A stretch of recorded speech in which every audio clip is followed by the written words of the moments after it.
నేను 2016లో అసెంబ్లీలో ఒక విషయం మాట్లాడాను. అది ఒక్కసారి మీరు చూస్తే మీకు ఒక అవగాహన వస్తుంది. ఎవరు మోసం చేస్తారు, ఎవరు ఈ రాష్ట్రానికి న్యాయం చేస్తారని ఒక ఆలోచన, ఒక ఐడియా వస్తుంది. ముందు ఆ వీడియో ఏమంటాను. ఆగిపోయింది పని, మీతో ఆగదు. నీళ్లు వస్తాయి, మీతో ఆగదు.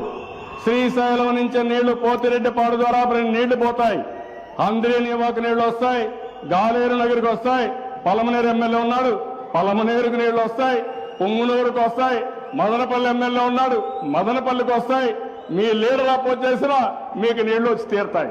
అదే విషయం నేను అక్కడ చెప్తాను పబ్లిక్ కి. వీళ్ళ లీడర్ ఒప్పుకోలేదు, వీళ్ళ ఎమ్మెల్యేలు ఒప్పుకోలేదు. నీళ్లు మాత్రం తెచ్చాను, తెస్తానని చెప్పి మళ్ళా ఒకసారి చెప్తా, 100 సార్లు చెప్తా. అదే జరుగుతుంది రేపు. వాయిల్పాడు ఎమ్మెల్యే ఉన్నాడు, మీ ఊర్లో కూడా నీళ్లు వస్తాయి, తీసుకొస్తా. ఆగే పరిస్థితి లేదు.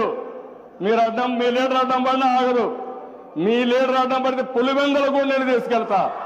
అడ్డంగా పడుతున్న నీళ్లు ఇస్తా. వదిలిపెట్టే సమస్య ఉండదు.